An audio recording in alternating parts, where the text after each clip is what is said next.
Saya sampaikan, mungkin ada teman-teman Intelkam, saya sampaikan bahwa saya beragama Islam. Kemudian yang saya sampaikan bidalah ilal kitab wa sunnah, yang saya sampaikan adalah kitab dalil dari Al-Quran dan Sunnah, kitab sucinya umat Islam. Islam menari dalam genderang-genderang mereka.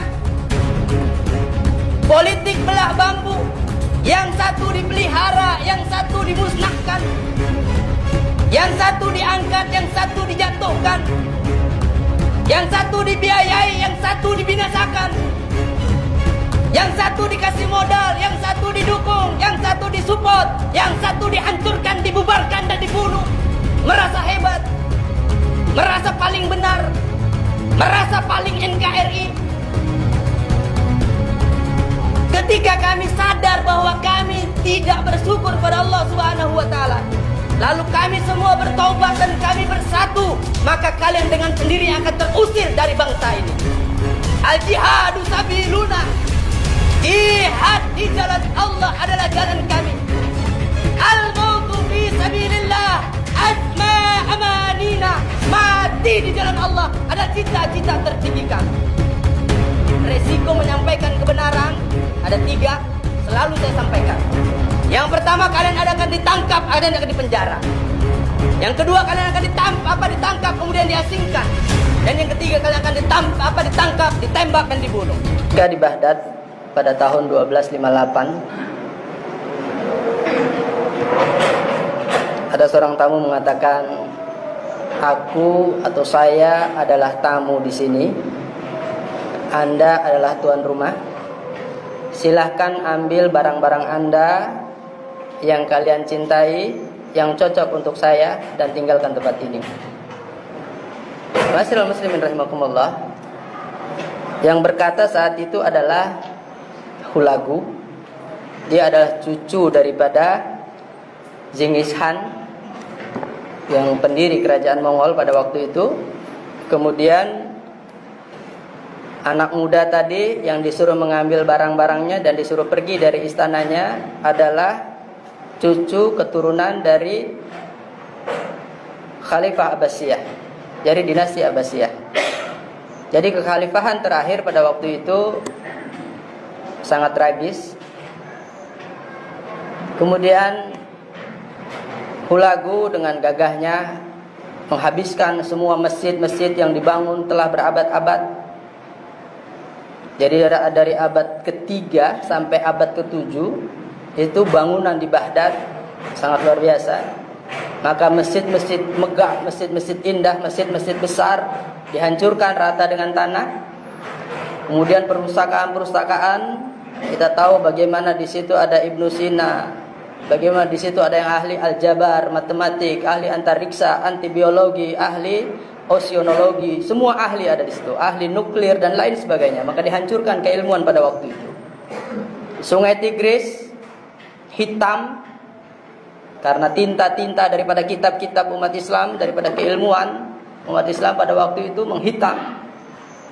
Kemudian darah itu sampai sedengkul karena umat Islam saat itu dibantai, kemudian dihancurkan. Ini adalah kejadian sudah beberapa abad yang lalu. Ma'asyiral muslimin rahimakumullah. Singkat cerita, kemudian Hulagu bikin markas besar di luar Baghdad. Kemudian memberikan peringatan kepada semuanya, atau memberikan pengumuman kepada semuanya, bahwa Hulagu ingin bertemu dengan ulama terkenal, ulama yang paling pintar, ulama yang paling lihai, dan dia ingin bertemu. Maka diumumkan semuanya. Dalam satu riwayat dikatakan ada 200.000 umat Islam pada hari itu dimusnahkan. Tapi pada riwayat lain ada yang mengatakan 400.000 pada hari itu juga dihabiskan oleh pasukan Mongol. Kita tahu pasukan Mongol waktu itu dibantu oleh pasukan Cina, ya. Ini nanti bisa lihat di kejayaan dan keruntuhan daripada kerajaan Mongol.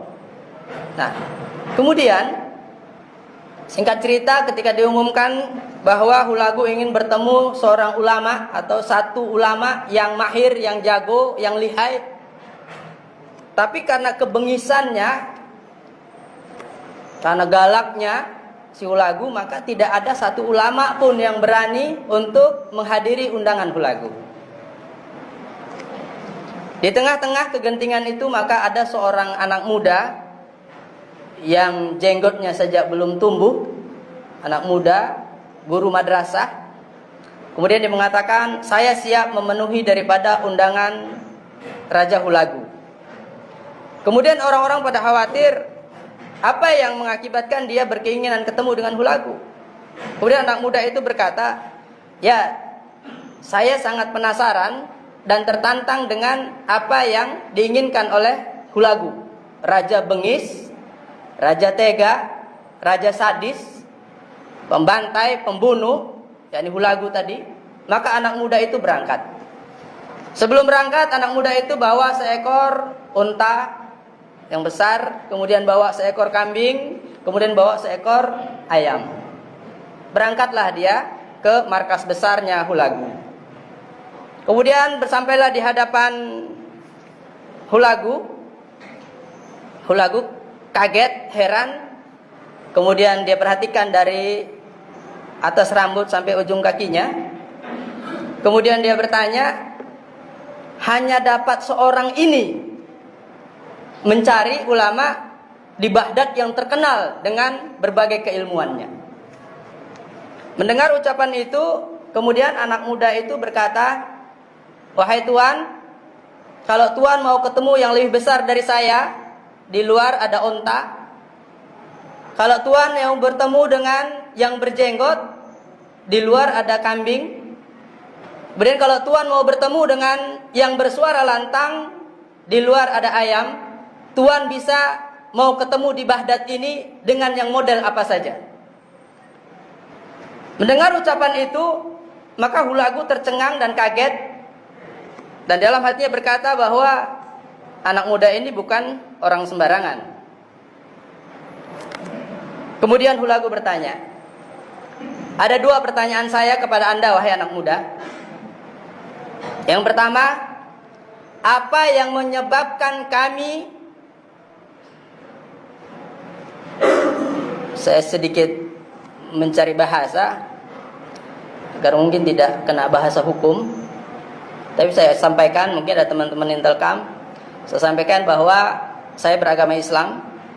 Kemudian yang saya sampaikan bidalail kitab wa sunnah, yang saya sampaikan adalah kitab dalil dari Al-Quran dan Sunnah, kitab sucinya umat Islam. Dan saya menyampaikan di dalam masjid dalam keadaan khutbah Jumat. Masjid adalah tempat sucinya umat Islam, dan yang mendengarkan adalah jamaah-jamaah umat Islam yang beragama Islam. Maka apapun yang saya sampaikan di sini tidak ada pelanggaran hukum positif. Itu dulu. Ma'asyiral muslimin rahimakumullah. Kemudian Hulagu meneruskan pertanyaannya. Ada dua pertanyaan saya buat Anda, wahai anak muda. Yang pertama, apa yang menyebabkan kami bersama dengan kekuatan militer kami sampai bisa menduduki istana Anda di sini dan menduduki Baghdad hari ini? Kemudian anak muda itu menjawab, wahai Hulagu, ini adalah kesalahan kami. Kami yang kurang bersyukur atas nikmat Allah Subhanahu wa ta'ala atas bangsa kami. Kami sibuk bertikai, kami sibuk ribut, kami sibuk saling menjatuhkan, kami sibuk mengejar pangkat, kedudukan, kekayaan, harta dengan saling mencaci, memaki, membunuh. Bapak, apa yang terjadi hari ini? Kenapa Allah mengirim engkau dan pasukan militermu yang kuat, yang tidak pernah terkalahkan itu? Kalian merampas kembali semua apa yang Allah titipkan pada kami. Ini adalah kesalahan kami. Saya ulangi. Hulagu dan pasukan militernya yang dibantu oleh Cina pada waktu itu, ini pasukan Mongol, bisa menguasai Baghdad dengan berbagai keilmuannya, dengan berbagai khazanah keilmuannya yang luar biasa, baik dari antariksa, biologi, kedokteran, kimia, semuanya keilmuan. Baik dari perbintangan, kelautan, kehutanan, semua keilmuan ada di situ. Dan berabad-abad itu menjadi perpustakaan terbesar dunia dan terlengkap. Tapi satu hari saja dihabiskan oleh Hulagu. Karena apa? Karena umat Islam pada waktu itu bertikai, tidak bersatu. Saling menjatuhkan, saling menghina, saling membunuh, dan termakan oleh genderang-genderang politik daripada musuh-musuh Islam. Islam menari dalam genderang-genderang mereka. Politik belah bambu, yang satu dipelihara, yang satu dimusnahkan, yang satu diangkat, yang satu dijatuhkan, yang satu dibiayai, yang satu dibinasakan. Yang satu dikasih modal, yang satu didukung, yang satu disupport, yang satu dihancurkan, dibubarkan dan dibunuh. Ini sudah terjadi beberapa abad yang silam. Kemudian pertanyaan yang kedua. Hulagu bertanya kepada anak muda itu. Wahai anak muda, pertanyaan kedua, apa yang bisa membuat aku pergi dari sini? Apa yang bisa membuat aku dan pasukan militerku bisa keluar dari Baghdad ini? Maka anak muda itu berkata, ya, kami akan bisa mengusir Anda dan pasukan Anda ketika kita kembali bertaubat kepada Allah Subhanahu wa taala. Tubu ilallahi wa taubatan nasuha. Kita kembali kepada Allah dan Rasulnya. Kita kembali bertaubat kepada Allah Subhanahu wa ta'ala. Dan meyakini kesalahan kami, kelalaian kami, bahwa kami kurang bersyukur atas nikmat Allah Subhanahu wa ta'ala. Nikmat sehat, nikmat afiat, nikmat ilmu, nikmat berbangsa dan bernegara, nikmat masih bisa makan, nikmat masih bisa sholat, nikmat masih bisa bergaul. Nikmat luar biasa yang diberikan oleh Allah Subhanahu wa taala, tapi hari ini kami tidak bersyukur. Tapi kita ketika bersyukur dan berterima kasih kepada Allah Subhanahu wa taala, kembali meyakini bahwa apa yang Allah berikan adalah nikmat Allah yang sangat luar biasa, terutama iman Islam, dan kami berhenti bertikai. Kami berhenti saling menyalahkan. Kami berhenti saling menghujat. Kami berhenti saling merasa kuat, merasa hebat, merasa paling benar, merasa paling NKRI.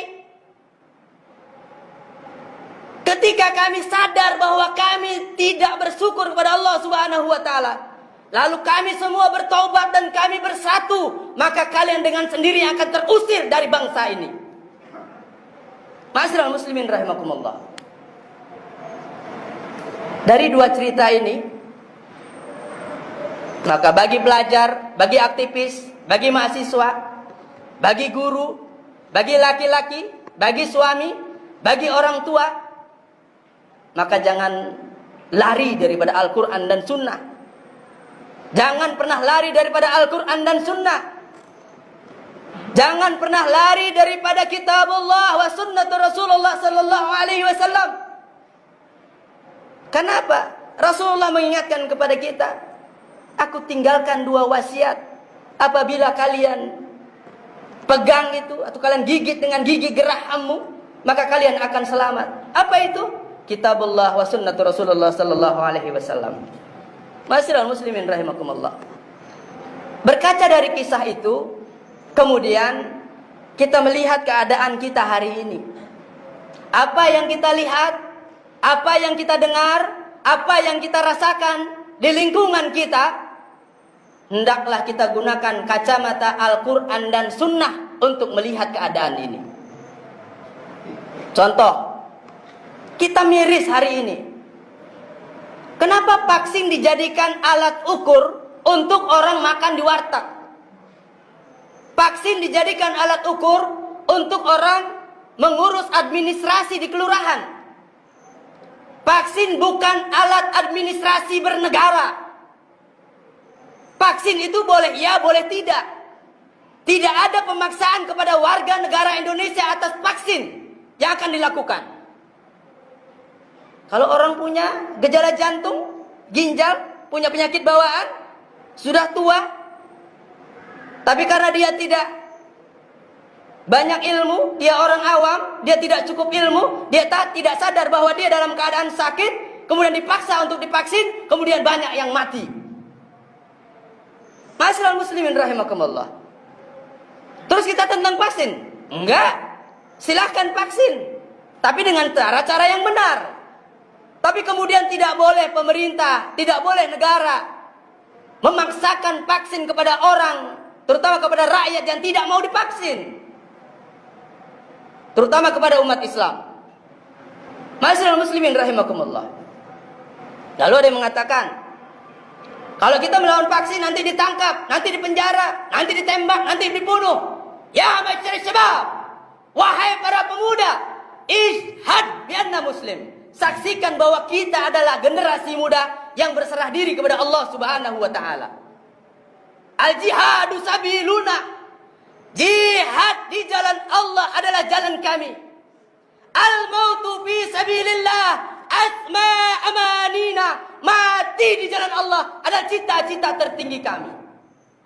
Resiko menyampaikan kebenaran ada 3, selalu saya sampaikan. Yang pertama, kalian akan ditangkap, kalian akan dipenjara. Yang kedua, kalian akan ditangkap kemudian diasingkan. Dan yang ketiga, kalian akan ditangkap, ditembak dan dibunuh. Ini sudah resiko perjuangan. Tapi bagi mujahid, bagi dai, bagi mukharrik, bagi penggerak, aktivis gerakan, aktivis dakwah, pendamping umat, pendamping kaum kusam, maka ini sudah menjadi bagian dari perjalanan hidup. Ketika kita di penjara, anggap saja kita sedang uzlah. Bisa menulis kitab, bisa banyak belajar, bisa murojaah, menghabiskan hafalan di dalam penjara. Kalau kita diasingkan, anggap saja kita sedang tamasya.